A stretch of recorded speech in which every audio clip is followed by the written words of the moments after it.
Hello. Hello. We lost. Hello. I think the Hello. host got disconnected and didn't realize.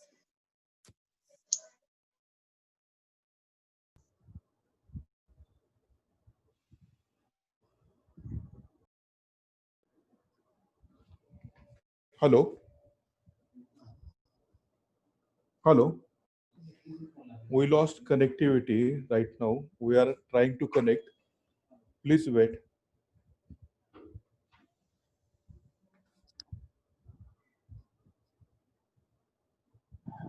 Okay, sir.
Hello.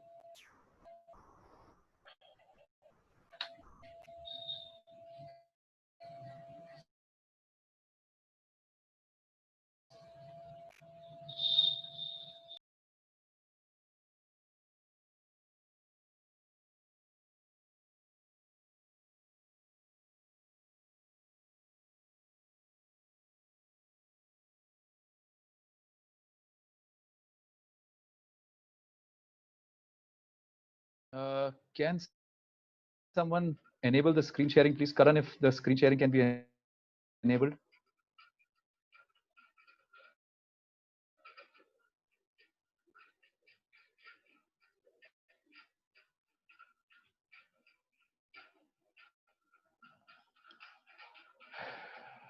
Yeah, okay.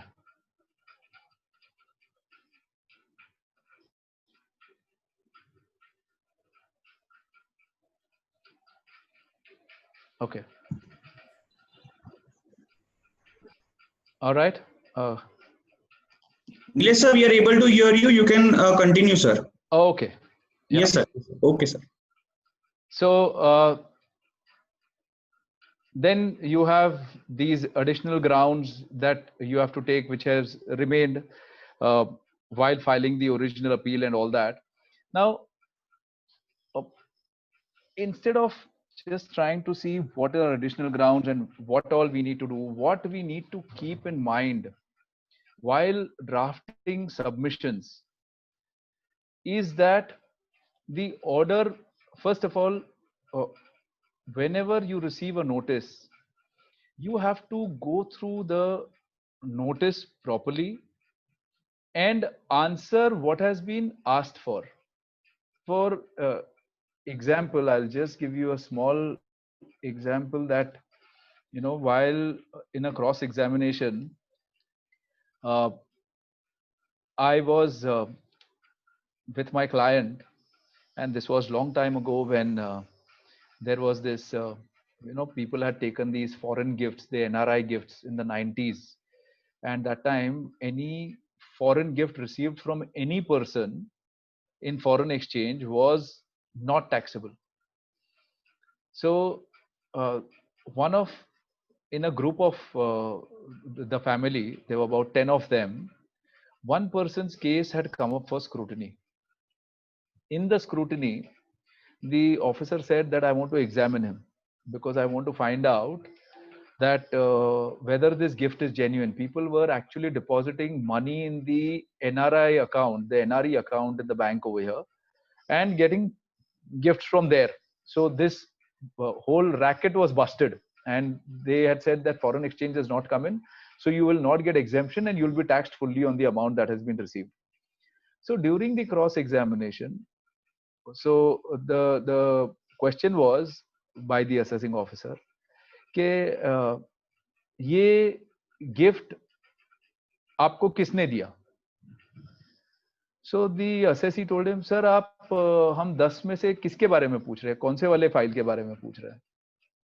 So the officer realized that it is not in one case, but there are 10 such cases, and he reopened all the 10 cases.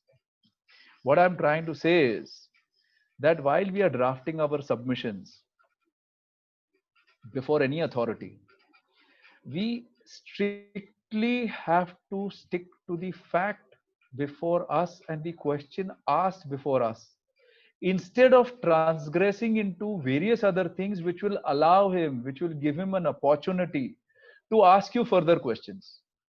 So your reply should be precise, concise, to the point, considering whatever that he's seeking to find out, and not give further information of things which are not necessary. For this, what you will have to do is, first, whether it is CIT appeal, ITAT, or assessing officer, you have to in-depth study, in the case of assessing officer, the questionnaire. In case of the CIT appeal, the assessment order. All facts in the case and the background involved in each of the issue that is there should be carefully understood and studied by us.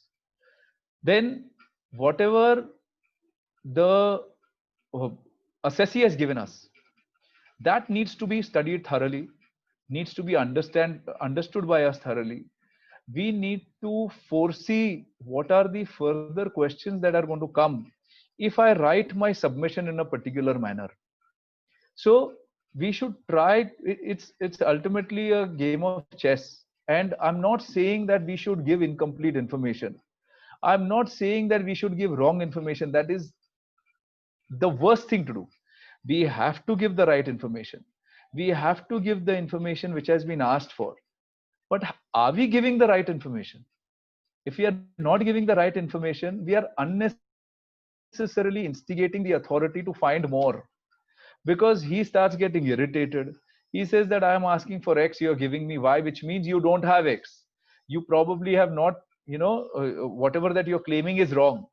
So let's study whatever has come, let us understand whatever is to be given, and then make our submissions in a manner that we are able to reply to the point completely and not go round and round about it.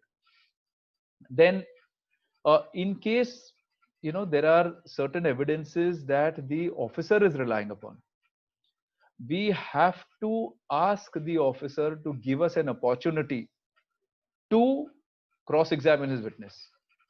Whatever that they have, unless and until an opportunity is given to you to cross examine, that cannot be used as an evidence by any of the authority. That's rules of natural justice. So whatever are our basic rights, please exercise all those rights, because this go a long way when you go ahead in appeals, when you go ahead before tribunal, high court, wherever. And then wherever there is a delay in filing of appeal or in giving the submission, make a proper application for it. For appeals, you have to file an affidavit. Again, we've seen affidavits which are being drafted. They are general in nature, that there was a delay, kindly condone the delay. What is required while drafting a condonation application is, you have to explain every day's delay. What happened from 1st to 3rd, what happened from 3rd to 10th, what happened from 10th to 20th, or what happened from 1st Jan to 15th of March. Where were you? I was out of India, I was not here, I was unwell, etc., etc. There was a very interesting case which had come up before the Supreme Court, where one of the plea which was taken by the assessee was, the notice was served. It was served on my chartered accountant. My chartered accountant was undergoing a cataract operation, and because of his cataract operation, he was not attending anything, and so the notice went unnoticed, and it was served on him, and it is time barred. He was not authorized to get it, etc., etc., etc. What the department did is that, and the chartered accountant had given all this on affidavit. The department went through the files of that period wherever that chartered accountant was appearing in. They came out with proceeding sheets where he had signed in that period, and they filed it before the Supreme Court saying that all this is humbug, all this is bogus. The case went against the assessee. What I'm trying to say is that whatever that we are drafting, whatever that we are filing, has to be factually accurate and correct. Now, when we are drafting, the submissions have to be divided into 3 parts. First is, what are the facts? This is whatever that we are drafting before filing before the CIT appeals. Facts in brief. What were the arguments that you made before the lower authorities? What are the major arguments before the lower authorities should be mentioned in brief first. Then, while you are mentioning that, care should be taken that major arguments are given, not cut, copy, paste, that everything is given over there. You have a very little, the person has a very little attention span. You have to highlight what you want to point out. Then submissions of arguments, all arguments should be stated one by one. You give your argument in brief, then you expand so that you can explain. If you want to even rush through the submissions, you can say that, sir, you see this para, you see this para, you see this para. While putting forth an argument, all relevant facts, judicial precedents, and submissions with regard to the argument should be covered at once. It can't be that I have given something in para 1, then I've given some other submissions, then in para 7 I'm saying something else. It has to follow a proper rhythm. It is preferable that the submission is made into short paras, and also there are bullets, there are points. So what happens is, what we do is, we give for every para, like say point number 1 ABCD, point number 2 ABCD, point number 3 ABCD. If we can make point number 2 2.1, 2.1.1, 2.2, 2.2.1, something like that, then it becomes very easy to point out which line you are referring to while you are making your submissions. If you remember the old ITRs, on the ITR, if you are referring to say ITR number 93, page number 400 or page number 162, in on that page 162 there would be on the right hand side or the left hand side A, B, C, D given. So while making a submission, you could say that, sir, please on page 62 look at the B portion. In that, please see the line number 2. It becomes very easy to point out what you're wanting them to see. Therefore, to give proper bullet points, to give proper paragraphing helps while you are drafting submissions. The documentary evidences should be numbered sequentially, and there should be a separate paper book. So even before the assessing officer, a separate paper book, if you can number it, if you can mention that this is the page number that I'm referring to while I'm making this submission, that helps you all through when you are even going to the CIT appeal and even to the ITAT. It also helps to then easily point out that this submission was given, this is the particular additional evidence that I'm looking at, and why the additional evidence is being given now. Then care must be taken to ensure that the case law cited pertain to the issue in hand, and they are in favor of the assessee or not set aside by a subsequent judgment. Many a times we pick up judgments, we don't do the backward and forward referencing. We find a judgment, we use it only to know that it has been reversed later. So you have to do forward referencing of the judgment. You have to find out whether things are continuing to be the same. Rule of precedence should be strictly followed. Copy of judgment relied upon should be submitted in a separate legal paper book. Don't mix your factual paper book with the legal paper book. Keep it separate. Otherwise, the paper book becomes bulky. It becomes difficult to find the paper in time. It is a good practice to have separate paper book for your legal submissions, the judgments, and a separate paper book for your documentary evidences. And a brief prayer must be inserted in the end of the submission where relief sought is spelled out in the bullet points.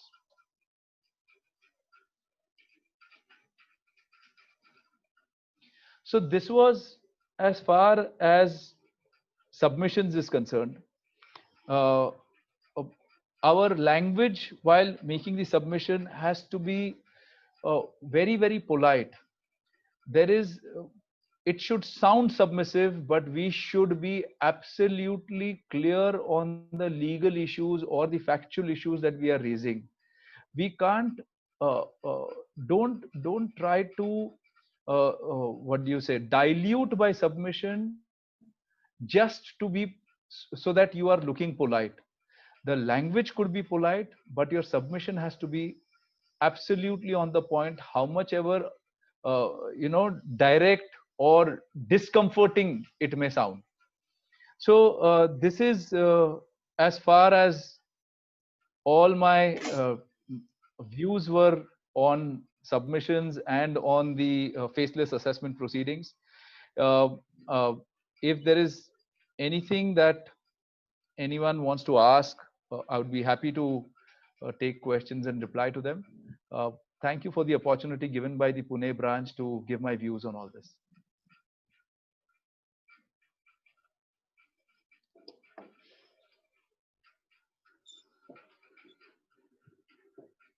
Yes, Kashinath, I am through with. Any question? Anyone have question? Please ask directly.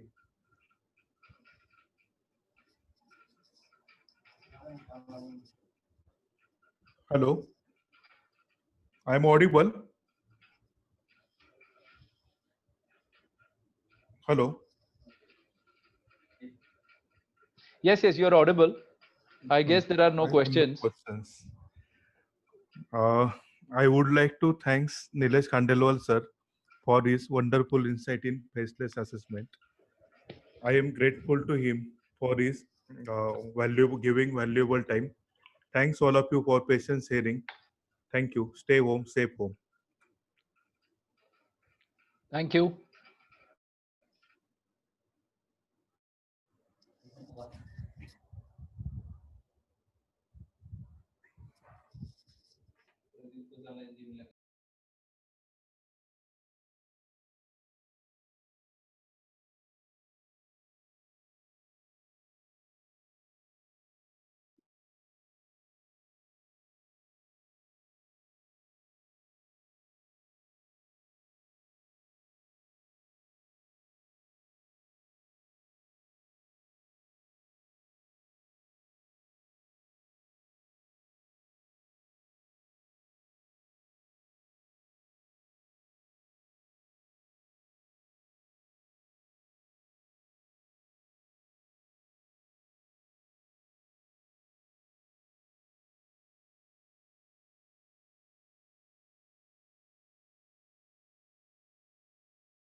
Hey Advait,